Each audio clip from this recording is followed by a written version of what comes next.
Buenas tardes, chicos, ¿cómo están? Vamos a iniciar la clase ya. Voy a proyectar esa diapositiva.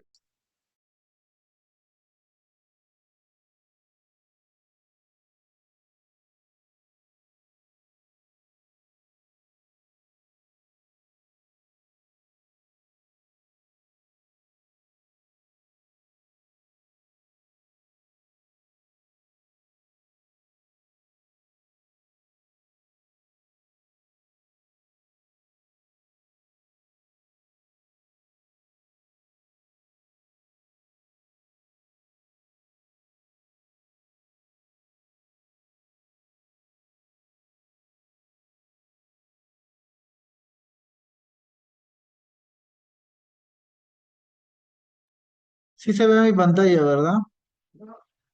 Sí, Sí, doctor. doctor. Listo. Entonces vamos a iniciar un tema bastante, no frecuente, ¿no? Pero sí que en algunas situaciones podríamos hallarlo como una manifestación clínica, ¿no? Lo que es la anemia hemolítica. Vamos a empezar. Listo. Para ello vamos a iniciar con un caso clínico, ¿ya? Tenemos una paciente, mujer de 25 años de edad, con antecedente de anemia crónica y portadora de DIU. Ingresó el 25 de julio, bueno, de ese año, ¿no? Con un tiempo de enfermedad de 2 meses, caracterizado por malestar general, astenia, abundante sangrado menstrual de 2 veces por mes, ¿no? 2 semanas antes del ingreso se exacerban síntomas, por lo cual acude a clínica particular, donde le encuentran una hemoglobina en 5, por lo cual acude a emergencia encontrándose una hemoglobina en 5 de nuevo, a predominio de un BCM macrocítico, ¿no? Además, se reporta en la emergencia una no compatibilidad para el soporte transfusional.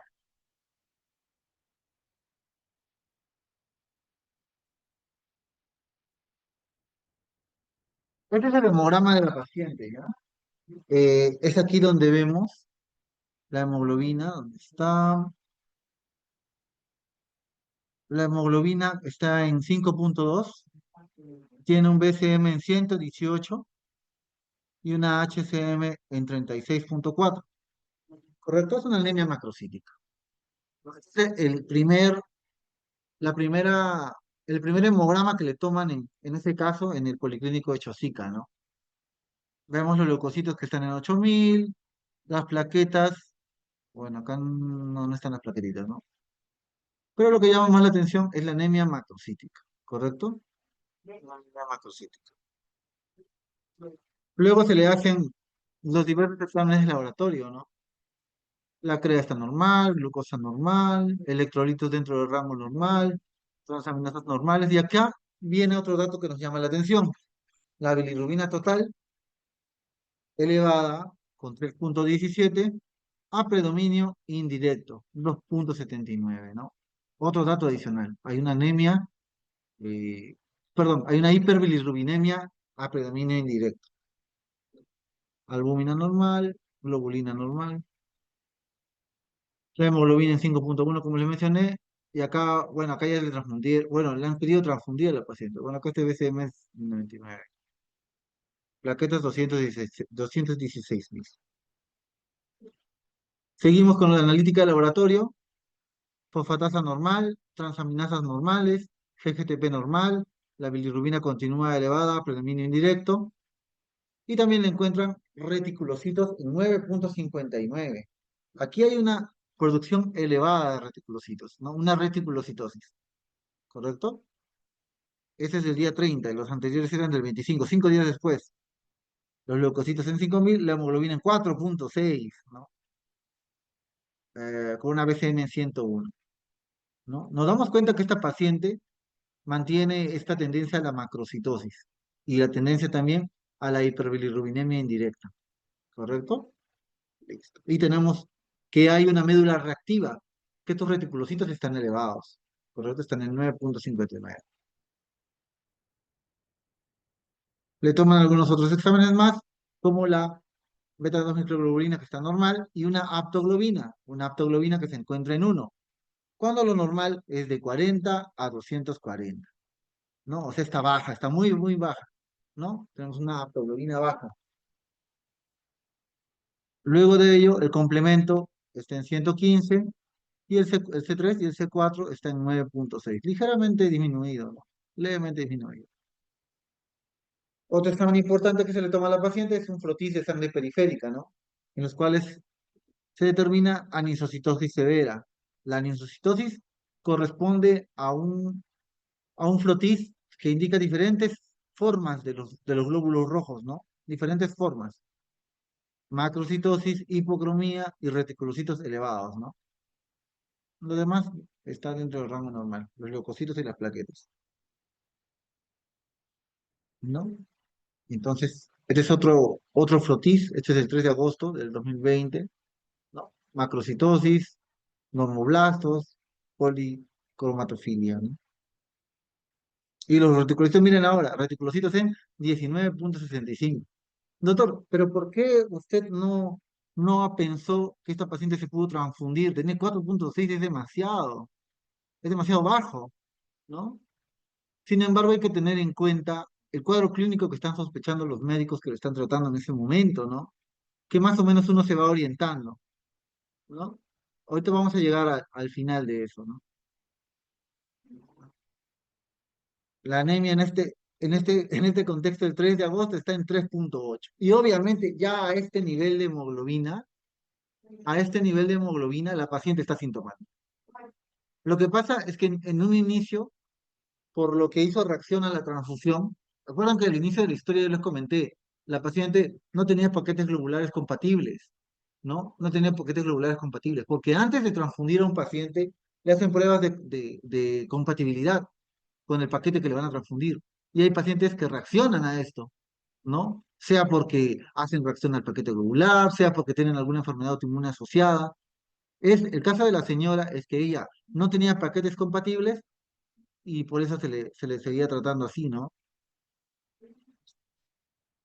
Entonces, eh, pero ya cuando la anemia es muy severa o es sintomática, se tiene que transfundir, sin importar que la paciente pueda o no hacer reacción. 3,8 es casi es menos de 4, bueno, o sea, aquí la paciente que tenía taquicardia, cansancio extremo, aquí sí teníamos, incluso puede producir insuficiencia respiratoria ese nivel de hemoglobina, ¿no? Y continuaba con la macrocitosis.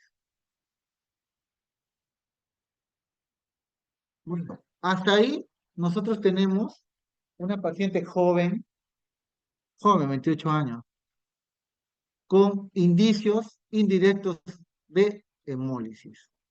¿Por dónde hay hemólisis, doctor? Uno, la macrocitosis. La macrocitosis puede manifestarse como un signo de hemólisis, doctor, pero yo he leído que la anemia hemolítica es normocítica.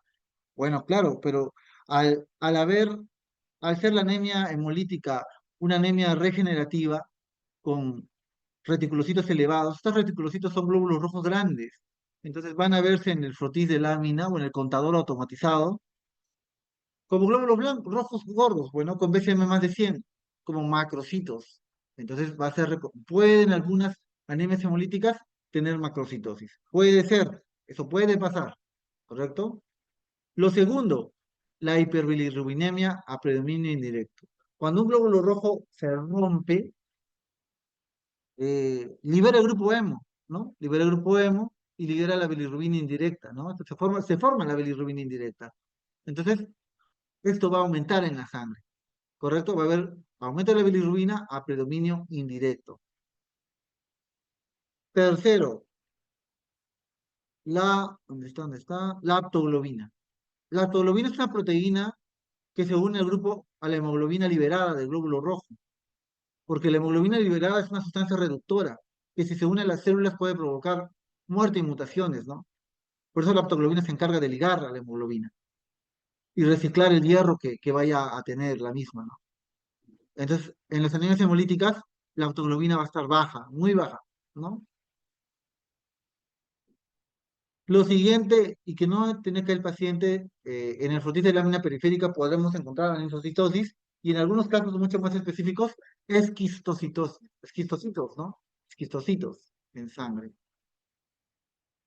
Y bueno, otro dato importante de la anemia hemolítica son los reticulocitos, ¿no? Hay un índice de producción reticulocitaria elevado, hay una alta producción de reticulocitos como compensación a la destrucción de glóbulos rojos.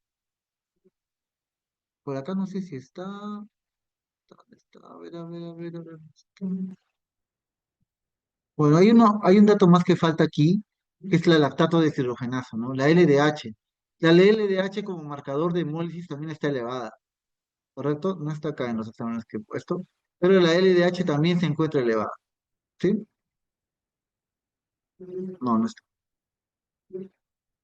Bueno, entonces, tengo una paciente, mujer joven, 28 años, tengo una paciente con anemia severa, macrocítica, normocrómica, tengo una paciente con signos directos de hemólisis, ¿no? Con los que ya les he mencionado. Entonces tengo que hacer un enfoque diagnóstico. ¿Qué puede tener la paciente? ¿Qué puede tener? Y aparte, la, la figura que tuvo no tiene paquetes globulares compatibles. Entonces yo por ahí pienso, ¿no? Si no tiene paquetes globulares compatibles, significa que hay algo que está impidiendo que esos glóbulos rojos puedan ser recibidos por la paciente. Hay algo autoinmune aquí. Entonces, probablemente la paciente tenga una anemia hemolítica de etiología autoinmune, que esto lo vamos a ver posteriormente. Entonces, yendo netamente al tema, el glóbulo rojo, al momento bueno, el glóbulo rojo tiene estas medidas de 2 micrómetros de ancho por 7,5 de alto, mm, tiene un tiempo de vida media aproximadamente de 100 a 120 días, ¿no? Y al momento de haber hemólisis, generamos obviamente una anemia hemolítica. Y esta anemia hemolítica tiene tipos, pues, ¿no? Puede ser catalogada por diversos tipos. Puede ser intracorpuscular, si el problema es el glóbulo rojo en sí. Por ejemplo, en los problemas de hemoglobinopatías, en los problemas de trastornos de membrana o trastornos de las cadenas de glóbulos rojos, ¿no? O sea, los defectos genéticos, ¿no? Talasemia, anemia falciforme, este, déficit de proteína S, déficit de proteína C, ¿no? Y extracorpuscular, cuando este glóbulo rojo, el problema es que se degrada, pero no por alteraciones del mismo glóbulo, sino por alteraciones externas, macrófagos, el vaso, el hígado, lo lijan, ¿no? Ahí es una anemia hemolítica extracorpuscular. Puede ser hereditaria, puede ser adquirida, puede ser aguda, puede ser crónica, puede ser autoinmune o no autoinmune, y puede ser dentro de los vasos o fuera de los vasos, ¿no? Intravascular o extravascular. Normalmente los glóbulos rojos viejos, por entre comillas, van a ir al vaso, ¿no? A la pulpa roja, van a entrar a los cordones del virus y van a ser lisados, degradados a ese nivel, ¿correcto? Se degrada en el vaso con el proceso llamado hemocateresis en los cordones del virus, ¿no? En la pulpa roja del vaso. Entonces, las anemias hemolíticas van a ser clasificadas de la siguiente manera, ¿no? Pueden ser anemias hemolíticas hereditarias, con, primer ejemplo, las membranopatías, como la esferocitosis o la eliptocitosis hereditaria. Puede haber problemas enzimáticos, como el déficit de glucosa 6-fosfato deshidrogenasa o el déficit de fosfoquinasa u otros. O también trastornos de las talasemias, ¿no? Hemoglobinopatías, ¿no? Puede haber talasemias, puede haber déficit de hemoglobina, como exceso de hemoglobina S, hemoglobina C, hemoglobinas inestables, ¿no? Entre otros.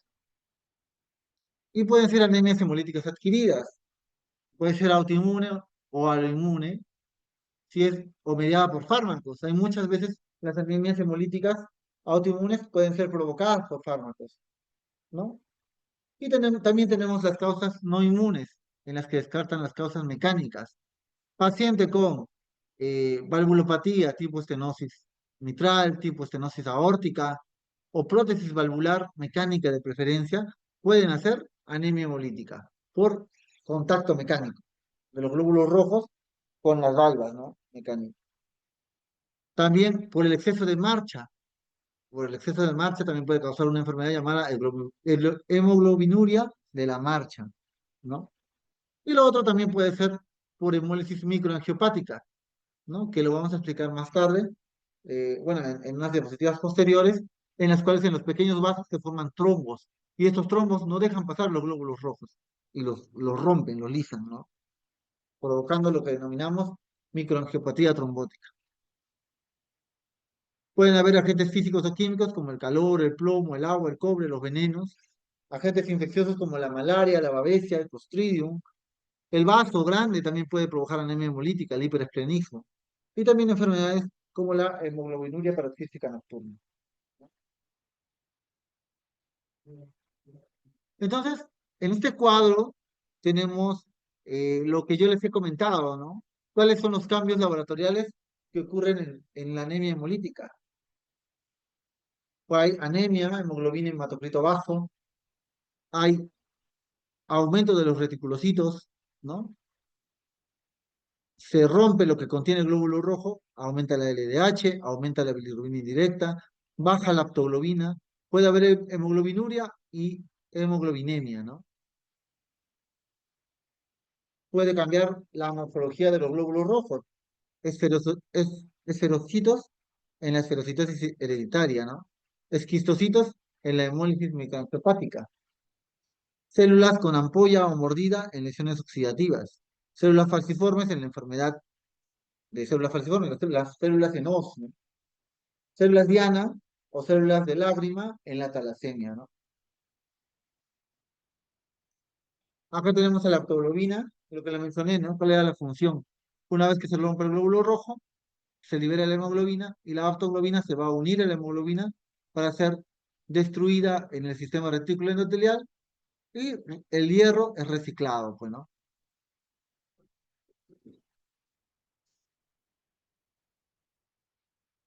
Aquí es importante que ustedes tengan en cuenta el test de Coombs, ¿no? El test de Coombs. Hay dos tipos de test de Coombs, el directo y el indirecto, ¿correcto?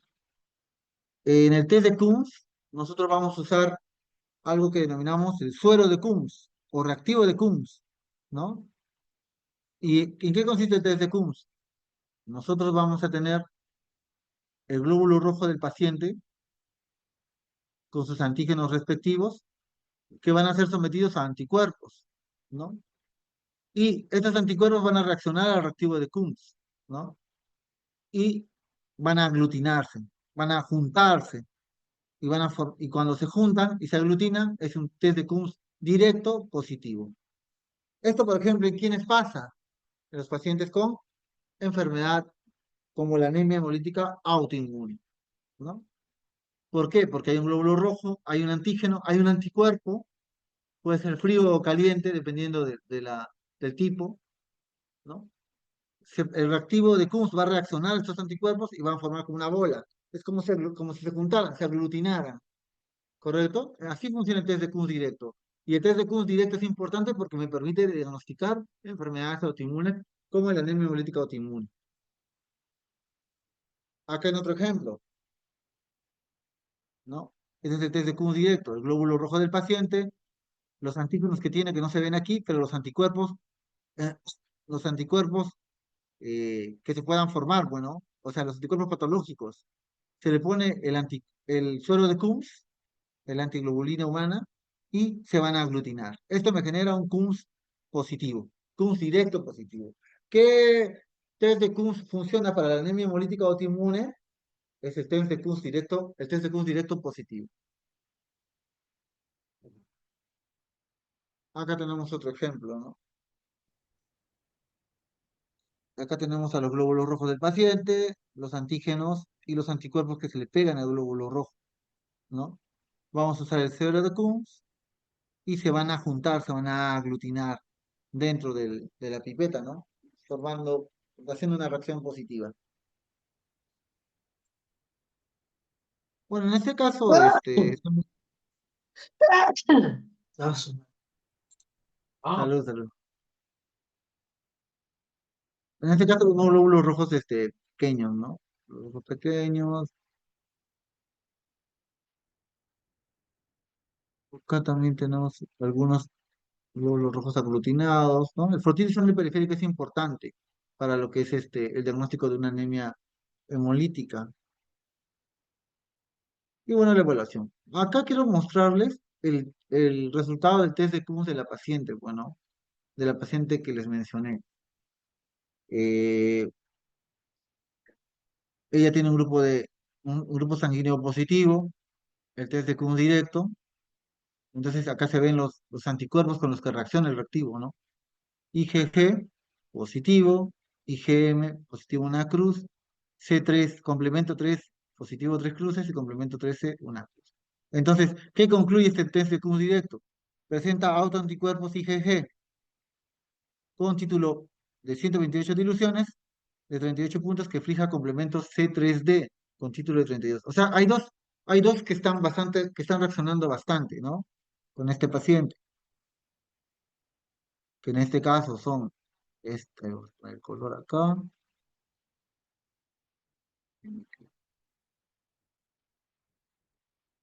son este de aquí, este y este de acá, este, ¿no?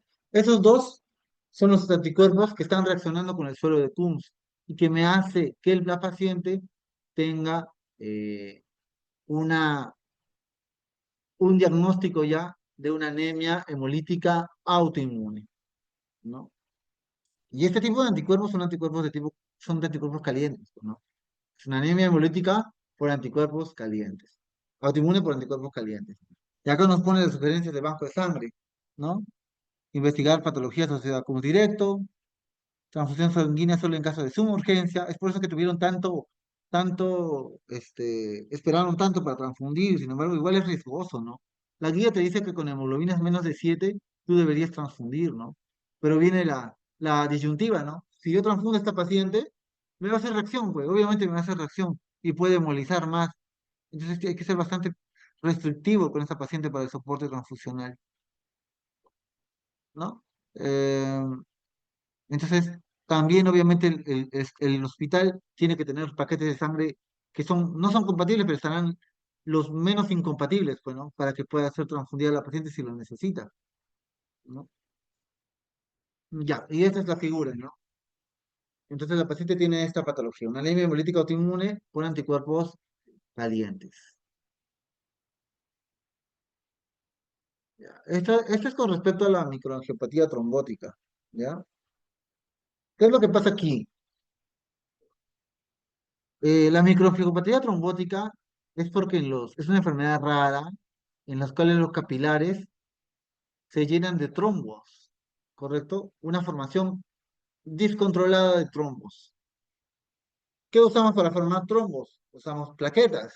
Entonces, la microangiopatía trombótica va a caracterizarse porque tiene que haber plaquetopenia, ¿no? Entonces, como uso plaquetas para formar trombos, voy a tener plaquetopenia.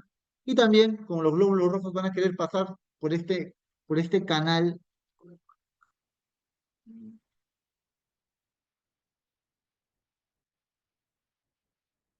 por este canal pequeño, van a entrar los glóbulos rojos con todo su volumen y se pueden romper y se lisan, causando anemia hemolítica microangiopática.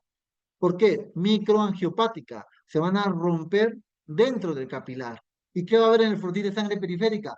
Esquistocitos, ¿no? En la microangiopatía trombótica van a haber esquistocitos. ¿Y qué enfermedades me dan microangiopatía trombótica? ¿No? Una de ellas, y la más grave, es la PTT, ¿no? O púrpura trombocitopénica trombótica, ¿no? Que se produce por un déficit de Adams 33, ¿no? Pero obviamente el Adams 13, perdón, Adams 13 no es que lo tengamos a la vuelta de la esquina, no es una enfermedad, no es una analítica tan común. Es por eso que la literatura te da algunos parámetros para tener la sospecha de que pueda tener un Adams 13 menos el rango de PTT, ¿no? Que es menos de 10%. En este caso, usamos la puntuación del score plasmic para determinar si hay una alta sospecha de déficit de Adams 13, ¿no?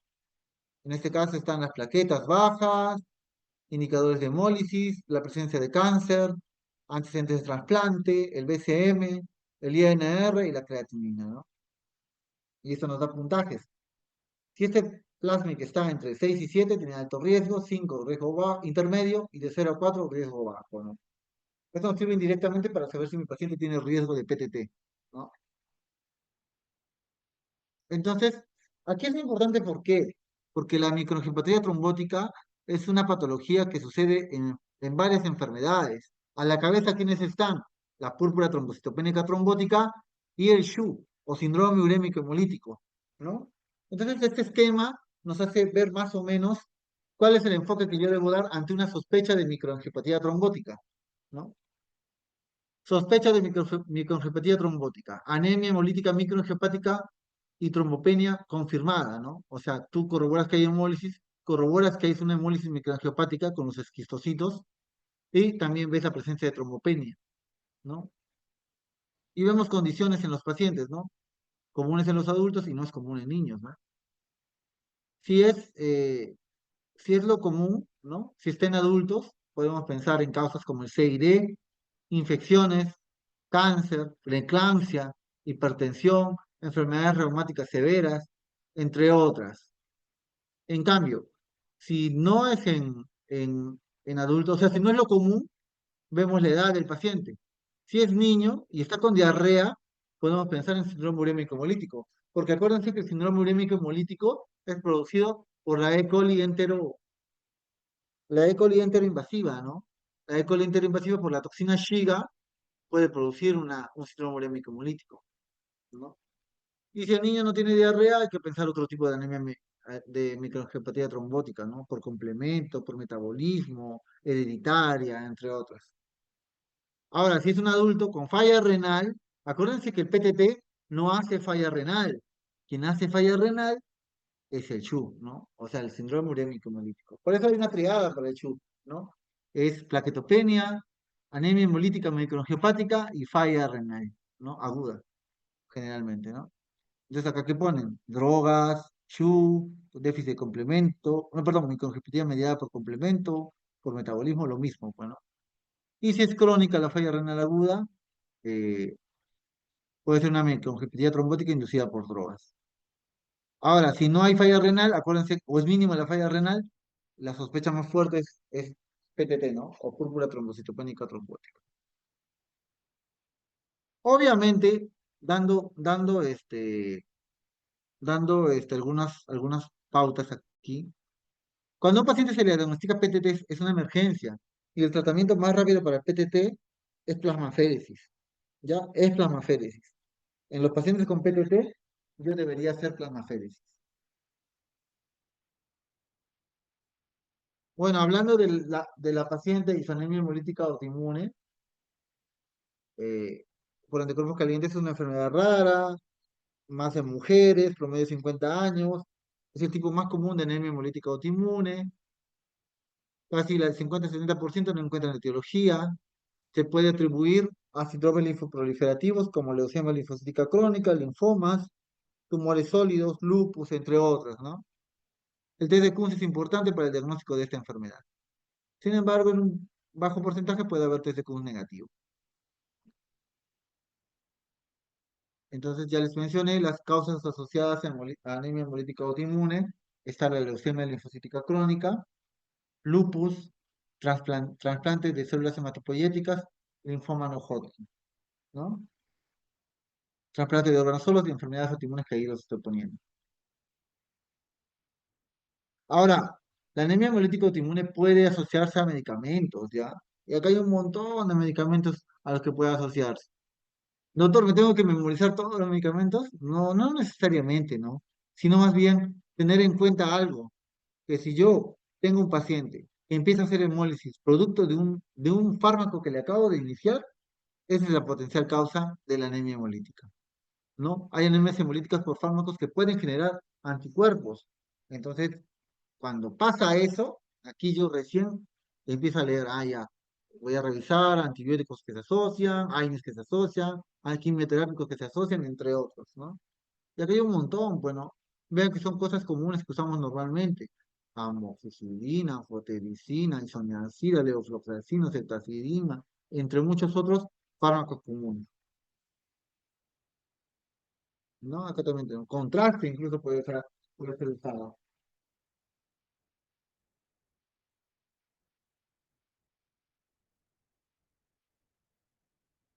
Nuestra paciente que tenía IgG positivo, anticuerpos IgG, bueno, el test de Kunz directo salió con IgG positivo y anticuerpos anti-C3 positivo, ¿no? El tipo de anticuerpos es anticuerpos calientes, eh, y que pueden ser de naturaleza idiopática o asociado a lo que ya les dije, ¿no? Linfomas, leucemias, drogas, enfermedades autoinmunes, ¿no? Entonces el esquema que nosotros tenemos es, ¿qué tan severa está la anemia? Ya les he dicho, ¿no? Que pacientes con hemoglobina en menos de 7 y 8 o que tienen síntomas deberían transfundirse, pero ojo que hay que tener bastante cuidado con la reacción, pues, porque transfundir glóbulos rojos es como echar fuego a una hoguera, bueno, porque están los anticuerpos ahí y obviamente ante hemoglobina, ante glóbulos rojos que tienen antígenos nuevos, los anticuerpos van a reaccionar y los van a alisar, ¿no? Por eso hay que tener bastante en cuenta este tipo de transfusión. Si le transfundo, que sea cuando realmente lo necesita y los paquetes menos incompatibles. Si está con hemoglobina más de 7 y no tiene síntomas, lo puedo dejar sin tratamiento, ¿no? Entonces, acá dice estabilizar al paciente que tiene menos de 7, contratarnos con banco de sangre para discutir la necesidad de transfusión y dar soporte hemodinámico y ventilatorio, ¿no? Si lo necesitan. El manejo inicial de esta patología, después de estabilizarlo, tenemos que revisar qué medicamentos consume, tenemos que revisar condiciones concomitantes para iniciar la terapia adecuada, debemos realizar diagnósticos alternativos, como por ejemplo, acá dice enfermedad por crioglutinina, ¿no? Pero no, eso es un poco raro, ¿no? Pero también tenemos que tenerlo como, como opción. Siempre descartar trombosis venosa profunda y embolia pulmonar. Acuérdese que estas enfermedades hemolíticas casi siempre se asocian a trombosis venosa. Entonces, hay que dar siempre una anticoagulación profiláctica. Dar ácido fólico cuando el paciente está hemolizando, porque obviamente va a perder bastantes nutrientes que favorecen la creación de glóbulos rojos, ¿no? Después de 2 o 3 semanas, tomar la hemoglobina, ver los marcadores de hemólisis y si ha mejorado, disminuir poco a poco los corticoides que terminan siendo los tratamientos principales de este tipo de patologías. El tratamiento de esta enfermedad depende del nivel de hemoglobina y depende de cuánto responda a los corticoides, ¿no? Acá vemos, ¿no? Anticuerpos, anemia hemolítica autoinmune con anticuerpos calientes. Los síntomas dependen del grado de anemia. Puede haber desde como directo y la principal tratamiento son esteroides, ¿no? ¿No? Acá tenemos otras causas de anemia hemolítica, ¿no? Como emergencia. El CID, por ejemplo, ¿no? En el CID hay un caos total con el sistema de coagulación, ¿no? Hay trombopenia, hay elevación de los tiempos todos los tiempos de coagulación. Se prolonga el TP, se prolonga el TTPA, se prolonga el tiempo de sangría, ¿no? El fibrinógeno está bajo, el dímero es súper elevado, ¿no? Es un fenómeno final, un trastorno de coagulación muy severo, en la cual tenemos que eliminar en el CID el injuriante. En este caso, si es una sepsis puede llegar a CID, sí, un cáncer puede llegar a CID, sí, como manifestación paraneoplásica, ¿no? Entonces tenemos que eliminar el injuriante que está causando el CID para recién tratarlo, ¿no? Acá tenemos el PTT con el tratamiento que es la plasmaféresis, el SHU con el tratamiento de soportes y depende de la falla renal para dar diálisis, la hipertensión maligna, ¿no? Cuyo tratamiento son antihipertensivos. La literatura nos dice que si el paciente está estable, podemos darle dosis bajas de corticoides, ¿no? De 1 a 2 miligramos kilodosis. Pero si el paciente está inestable, nosotros debemos pensar en dar pulsos de corticoides. Y en este caso vamos a usar la metilprednisolona, ¿no? Acá dice podemos transfusión, inmunoglobulina y plasmaféresis. Pero vamos a ver que acá este artículo nos recomienda como tratamiento de primera línea los glucocorticoides, la prednisona o la metilprednisolona como pulso, de 500 a 1 gramo, ¿no? Como segundo tratamiento de línea, el rituximab. Esto lo voy a mencionar porque se ve bastante el rituximab para el tratamiento de la anemia hemolítica autoinmune, ¿no? Generalmente damos, como les digo, si el paciente está descompensado, metilprednisolona, ¿no? Pero también podemos dar prednisona vía oral. Bueno, esto es con respecto a la anemia hemolítica autoinmune, ¿no? Eh, ya acá tiene que haber hemólisis, que ya les mencioné en cómo se presenta. Tiene que haber anticuerpos para esta patología que son las panaglutininas, ¿no? Los pacientes con anemia hemolítica autoinmune tienen siempre riesgo de trombosis venosa profunda. Debemos anticoagular. Debemos también tener en cuenta el grupo ABO y el grupo RH. Y la terapia de primera línea siempre serán los corticoides. Idealmente, rituximab, pero obviamente también conseguir rituximab no es tan fácil, ¿no? En un ambiente hospitalario como el peruano, ¿no? Pero también podemos dar glucocorticoides como terapia inicial. Listo. ¿Alguien tiene alguna pregunta?